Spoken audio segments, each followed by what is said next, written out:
dans votre dossier de candidature, il indiquait que CNews se mobilisera sur les questions liées à l'égalité homme-femme, à la lutte contre les stéréotypes, aux discriminations et les violences faites aux femmes. Quelle serait la place des séquences comme celle diffusée sans contradiction le 12 juillet sur CNews? Je fais référence aux propos exprimés par un psychiatre, donc un expert, que vous avez invité. Donc je le cite, « C'est très compliqué aujourd'hui pour les garçons d'avoir des relations sexuelles. Ils sont tétanisés. Tout acte sexuel peut prendre dans un deuxième temps une valeur de viol, ce qui est un problème civilisationnel. Aujourd'hui, on ne fait plus de bébés en Occident. Il est possible que ce ne soit pas sans relation avec la généralisation de MeToo, dans lequel tout homme est potentiellement un violeur, toute relation est potentiellement un viol. » Et donc, par rapport à votre engagement à lutter contre les stéréotypes, les violences faites aux femmes, quelle place vous comptez accorder à ce type d'intervention, d'expert, puisque ça fait partie de... C'est un psychiatre, donc c'est censé être un expert, que ses propos n'ont pas été contredits.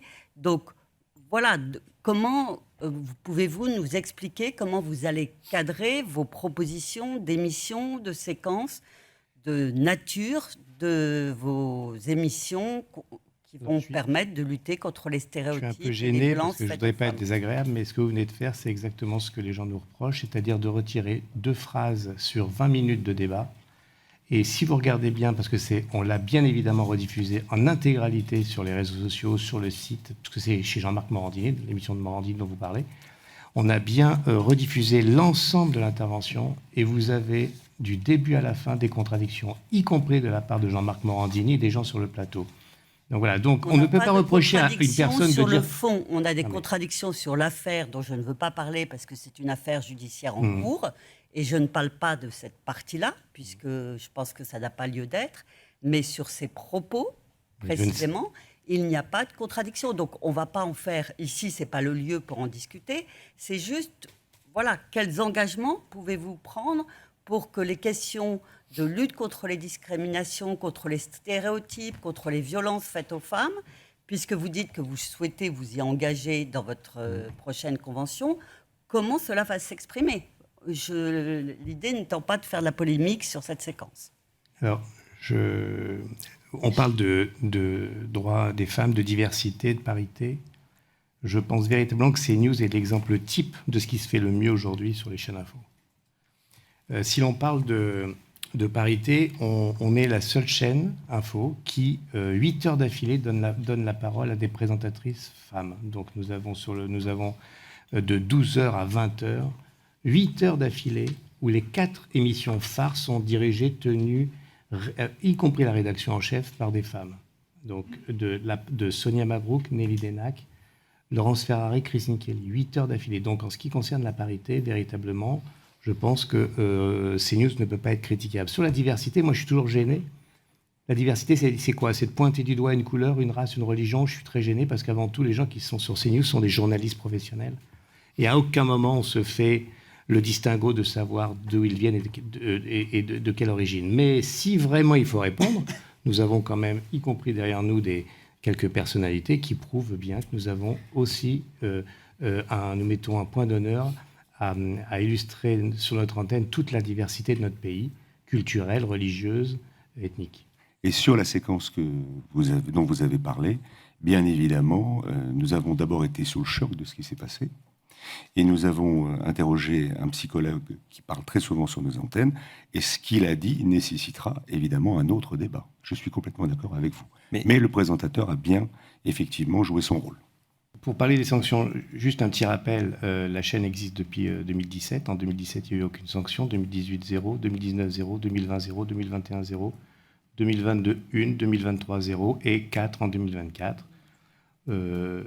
Ces 4 sanctions donc, que nous contestons en partie, bien évidemment, sont certainement des sanctions de trop. Donc on travaille, comme l'a dit Gérald Brice, pour faire en sorte qu'on ne puisse pas se retrouver devant vous et répondre à ce genre de questions. Donc bien évidemment, il y a une rigueur, une vigilance sur l'ensemble des sujets. Je dois je reprends quand même le chiffre qui a été énoncé par Maxime. Nous faisons 6500 heures de direct par an, donc sur 7500 heures de programme 24 heures sur 24. Nous avons 6500 heures de direct, de 5h du matin, 5h55 du matin jusqu'à 1h du matin, 7 jours sur 7, 365 jours par an. Donc cela signifie beaucoup d'informations, beaucoup de débats, beaucoup d'échanges, beaucoup de décryptage et quelques dérapages, inconvénients, remarques que vous venez de souligner, M. Gaucho.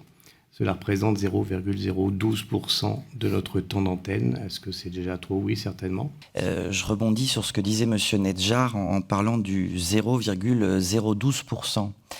En fait, sur toutes ces questions-là, c'est comme en météo, il y a la température et il y a le ressenti. Pareil pour la délinquance ou l'immigration, il y a les chiffres de la délinquance et puis il y a le ressenti, qui est souvent débattu d'ailleurs sur vos plateaux. Au-delà de ça, ce 0,012, on le sait tous, des deux côtés de la table, qu'ils ont créé beaucoup d'émoi, beaucoup de tristesse parfois chez certains. En tout cas, ça a fait réagir et donc on est bien au-delà du 0,012 sur le ressenti dans l'opinion. Et donc, ma question, c'est est-ce que vous pourriez quand même aller un petit peu plus loin sur la manière et les mesures que vous avez mises sur la table pour éviter ce que monsieur vous qualifiez de maladresse ou de petits problèmes? J'aurais pas forcément utilisé ce champ sémantique quand on parle de sanctions de l'Arcom. Et toujours sur cette maîtrise de l'antenne, mais là, pas sur le direct, sur le côté enregistré.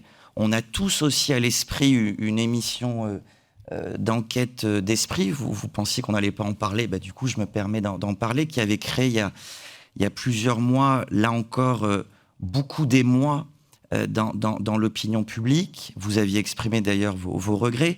Ma question, c'est que là, on n'est pas sur du time delay, on est sur de l'enregistré. Donc là encore, quelles sont les mesures supplémentaires que vous avez prises dans ce type de situation pour éviter non pas de tels petits problèmes, mais de tels dérapages? Peut-être je peux commencer sur enquête d'esprit. Je pense que tout a été dit, on s'est déjà exprimé lors de la commission d'enquête parlementaire. Nous avons présenté nos excuses et je les représente sans difficulté. Ce qu'on oublie sur ce sujet, d'abord, c'est les plateaux qui ont suivi enquête d'esprit. Plateaux qui ont suivi enquête d'esprit, qui étaient composés notamment de Madame Rachel Kahn, de Madame Céline Pina, de Madame Rachel Fleur-Pardo, qui étaient des plateaux, on va dire, tout à fait favorables à l'IVG. Aujourd'hui, l'IVG est dans la Constitution, donc on ne va pas revenir sur le sujet. En l'occurrence, nous nous appuyons sur cette émission-là. Alors, je confesse que sur les émissions religieuses, j'ai une difficulté éditoriale. C'est le cas de le dire. Puisque, ça s'impose. Non mais, je pourrais être baptisé, avoir une culture religieuse suffisante pour évaluer la proposition de Aymeric Pourbet. En l'occurrence, n'étant ni baptisé et sans culture religieuse, j'ai du mal à évaluer ce qui se passe sur le côté religieux. Et donc, grâce à Gérald Brice-Viret, à qui j'en ai fait la demande, on a désormais le service juridique de Canal+, qui regarde la conformité en fait, de l'émission. Moi-même, j'ai demandé à Aymeric Pourbet désormais de me faire un conducteur spécifique avant l'enregistrement que je regarde avec l'ensemble des informations du JT des religions. Et donc, si j'estime qu'il n'y a pas assez de variété et de pluralité dans l'actualité des religions, si c'est monothématique, on va dire, sur la religion catholique, je lui demande de mettre d'autres informations et de faire part de l'actualité des autres religions. Et par ailleurs, je vérifie dans un conducteur, mais qui est un conducteur qui ne ressemble à aucun autre conducteur de chaîne info, qui est un conducteur où véritablement presque tout est écrit à la virgule près. Je le lis, si j'ai un doute, je le repasse avec un appel spécifique au service juridique pour conformité, et ça n'a pas eu lieu jusqu'à présent, mais si besoin était, nous ferions changer à Aymeric Pourbet les choses nécessaires. à mon camarade Denis Rapone, sur le volet indépendance de l'information au niveau éditorial et journalistique vis-à-vis de l'actionnaire. Alors, on a bien pris note, hors dossier, mais des propos d'un de vos incarnants en fin de semaine dernière, qui louait et saluait toute l'indépendance au sein de CNews vis-à-vis de l'actionnaire. Donc, c'était un propos la semaine dernière. Mais au-delà de ça, quelles sont éventuellement les mesures complémentaires que vous mettriez là encore sur la table pour garantir peut-être encore plus l'indépendance éditoriale et journalistique vis-à-vis de l'actionnaire? Ici, j'ai en tête, comme beaucoup, l'actu autour des législatives, de l'union des droites ou autres. Et donc là-dessus, on aurait besoin peut-être d'un éclaircissement. Merci. Alors, je vais répondre. Je suis responsable de cette chaîne, donc avec Thomas Bauder, tous les jours, nous discutons sur les sujets, les thèmes à aborder. Je n'ai jamais eu un coup de fil, ni les gros yeux de la part d'un actionnaire pour traiter de tel ou tel sujet. Donc là, je l'ai dit 10 fois, 100 fois, 1000 fois, l'actionnaire n'est jamais intervenu pour le contenu éditorial. Bien évidemment, nous avons des relations avec les services de Maxime sur la façon de gérer l'antenne, sur ce qu'il faut faire et ne faut pas faire dans le cadre de nos conventions, de façon à mettre un petit peu d'ordre dans tout ce qui pourrait se passer sur CNews. Mais à aucun moment, l'actionnaire, les actionnaires, on imagine bien évidemment l'ombre de qui vous savez sur ces questions-là, à aucun moment les actionnaires ou l'actionnaire n'est intervenu auprès de moi pour traiter tel ou tel sujet. Et je suis la porte d'entrée de CNews, donc j'imagine que s'il ne l'a pas fait avec moi, il ne l'a pas fait avec d'autres. Ces dernières années, l'Arcom, pour parler de ses relations, des relations de CNews avec l'Arcom, est intervenu à de nombreuses reprises, comme vous le savez, pour des encouragements au comportement discriminatoire, pour manque d'expression des différents points de vue, incitation à des comportements dangereux, délinquants, inciviques, maîtrise de l'antenne, et surtout honnêteté et rigueur de l'information, 9 fois en 3 ans, pour une chaîne d'information. En fait, ma première question, il ne s'agit évidemment pas du tout de refaire le match, c'est pas du tout le sujet, mais la première des 2 questions que je souhaiterais vous poser, c'est, alors que vous vous présentez justement devant l'Arcom pour souhaiter avoir le renouvellement de votre autorisation, et donc vous nous proposez d'une certaine manière un projet nouveau, ou en tout cas amendé, par rapport à ce qui a été CNews ces dernières années, quels enseignements, quelles conclusions est-ce que vous tirez justement de ce que je viens d'énoncer? L'échange, par définition, c'est souvent clair, quelquefois un petit peu bruyant. Le présentateur sur le plateau n'entend pas toujours tout ce qui se passe sur son plateau. Malheureusement, il y a des moments où les échanges sont tellement vifs, les uns se marchent sur les autres, et il y a un peu de difficulté. C'est la raison pour laquelle il y a le premier repère, le chef d'édition qui se trouve en régie, dans le calme, et qui entend un peu mieux ce qui se passe sur le plateau. À ce moment-là, le chef d'édition, avec l'oreillette du présentateur, lui dit « Attention, il y a peut-être quelque chose qui se dit ».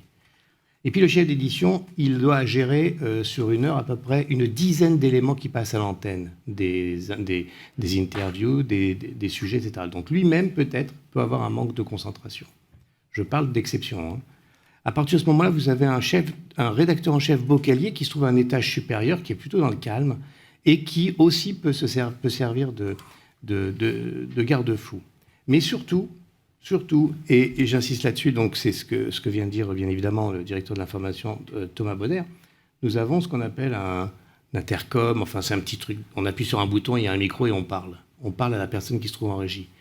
Et ça nous arrive très souvent, d'ailleurs c'est la raison pour laquelle il y a si peu de rappels à l'ordre, ça nous arrive très souvent, que ce soit Thomas ou moi, de spécifier au chef d'édition, de dire au présentateur, attention, il y a peut-être quelque chose qui dérange, il y a peut-être quelque chose qui est susceptible de blesser, de gêner ou de poser problème. À ce moment-là, et dans 99,9% des cas, lorsque ça a échappé au présentateur, celui-ci prend la parole, même avec un petit décalage de quelques secondes, c'est pas grave, pour dire ce que vous avez dit sur le plateau ne nous convient pas, ça ne correspond absolument pas à ce que pense la rédaction de CNews.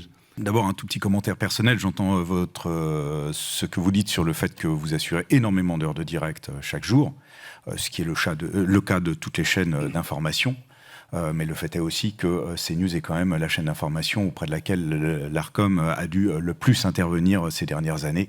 Donc il y a quand même quelque chose peut-être à comprendre dans les fonctionnements. On vous a entendu sur ce que vous avez dit. C'est d'autant plus vrai que vous ambitionnez de stabiliser la position de première chaîne d'information de CNews dans le paysage, ce qui vous oblige à un moment où le fait est que vous conviendrez avec moi que les Français ont particulièrement besoin d'être informés de manière honnête et de manière rigoureuse afin de pouvoir eux-mêmes se faire leur propre opinion. Et c'est là qu'on revient à la notion quand même d'information de CNews. Or, Gérald Brice-Viret l'a rappelé lui-même il y a quelques instants, c'est vrai que CNews est quand même très axé sur le décryptage et la contextualisation. Votre dossier de candidature fait apparaître que vous proposez 2365 heures d'information par an contre 4652 heures de débat. On est donc dans un rapport qui est très majoritairement favorable en termes de programmation au débat et à l'échange. Le débat, c'est du commentaire, ça n'est pas de l'information brute qu'on apporte véritablement aux téléspectateurs. Et donc, en fait, ma question,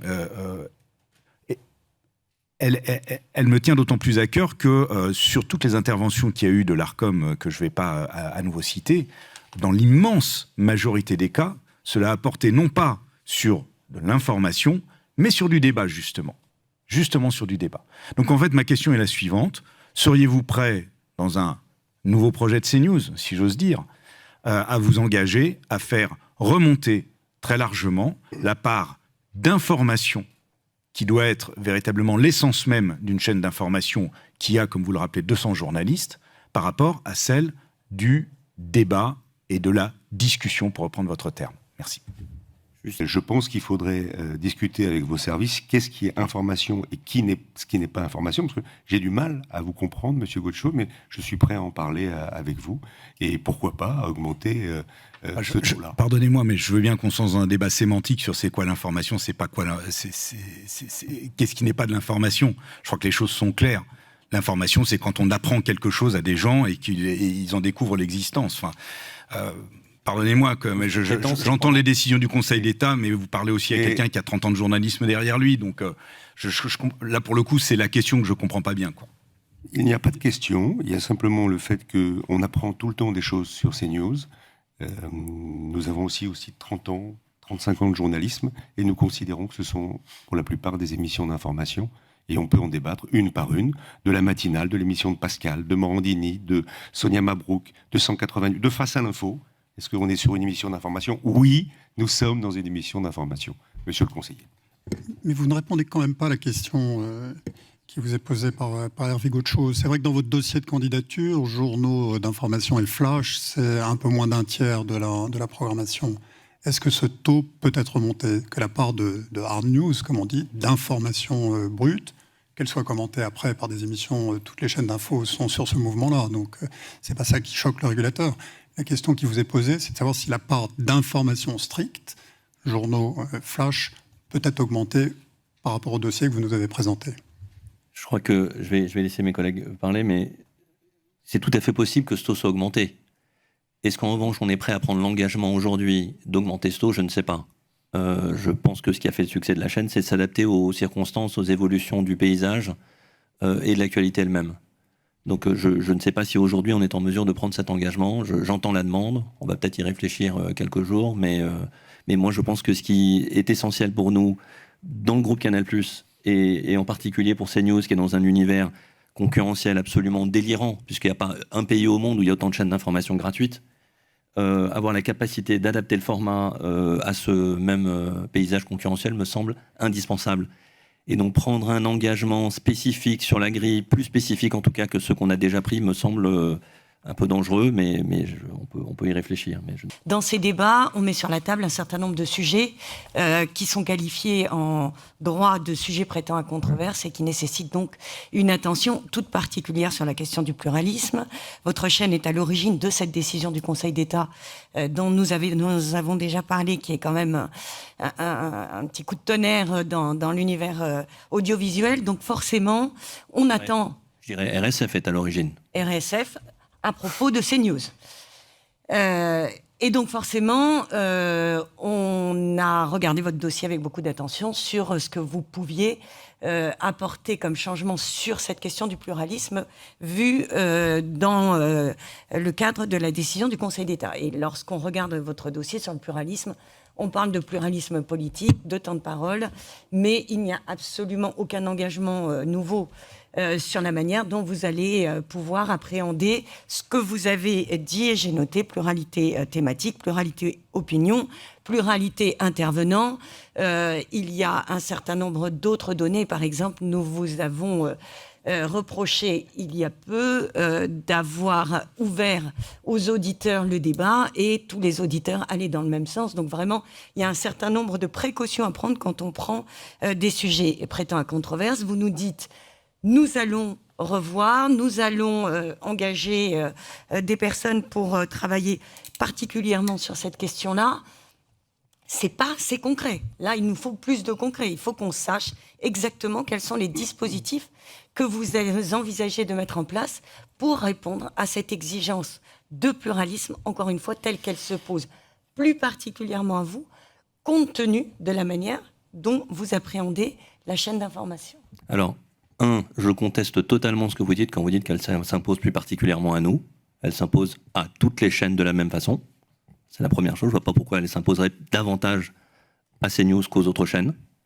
Et la deuxième chose, c'est qu'il est quand même pas complètement illogique qu'on ne prenne pas des engagements tant que vous-même, l'ARCOM, vous ne nous avez pas précisé dans une délibération la manière dont vous souhaitez voir appliquer cette décision qui est quand même pas complètement évidente dans son application. On a déjà dit qu'on n'allait pas ficher individuellement les journalistes pour savoir de quel bord politique ils étaient. Et donc il y a tout un tas de suggestions qui nous ont été faites aussi dans d'autres instances qui nous semblent inconstitutionnelles, par exemple. Donc plutôt que de prendre des engagements en amont de votre délibération et des précisions nécessaires de notre point de vue en termes d'application de cette décision du Conseil d'État, on a choisi en effet d'attendre. Mais comme l'a rappelé Laetitia Ménassé tout à l'heure, évidemment, on appliquera strictement les conditions d'application que vous mettrez dans votre délibération. Ça, c'est une évidence pour nous. Mais on aurait risqué de se retrouver en contradiction potentiellement avec des recommandations ou des demandes que vous auriez fait vous-même dans votre délibération. Donc ça nous a semblé prématuré. Sur quel sujet précisément, pardon ? En fait, sur quoi vous vous engagez sur donc, les sujets majeurs pour une chaîne d'information, c'est le pluralisme, l'indépendance à l'égard des actionnaires et des annonceurs, c'est pas moi qui vais vous l'expliquer, c'est la question de l'indépendance des SHIPIP. On a posé la dernière fois la question aussi de nombre d'autosaisines des SHIPIP. Enfin, en fait, c'est très concret, c'est comment ça s'écrit dans une convention. Et là, ce que j'entends, c'est on va réfléchir. Le Conseil d'État, c'était février. La convention, elle est propre au service, c'est pas une délibération. Donc en fait, c'est ça que je me pose comme question.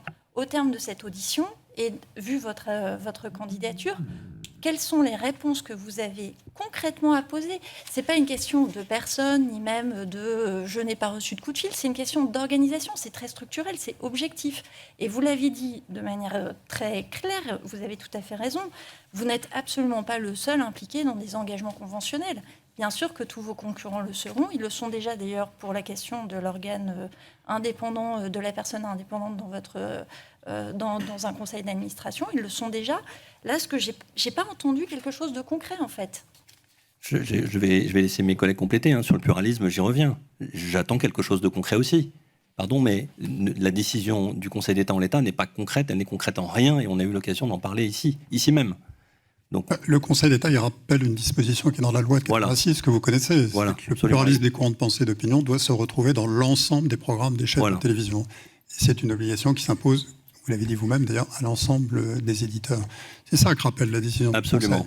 Et rien d'autre, et donc rien qui ne soit concrètement applicable pour CNews comme pour les autres chaînes.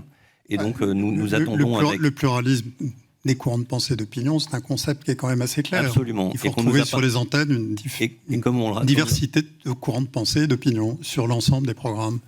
Et comme le rappelait Laetitia Ménassé, le Conseil d'État a aussi jugé que CNews était une chaîne d'information, contrairement à ce qui avait été indiqué par RSF, comme tant d'autres. Je ne peux pas dire autre chose qu'il y a 1000 manières d'appliquer cette décision. Et pour être certain, pour que le groupe Canal+ et CNews se conforment aux règles éditées par l'ARCOM, comme toujours, nous attendons la délibération et nous prendrons les engagements nécessaires pour se conformer à cette décision.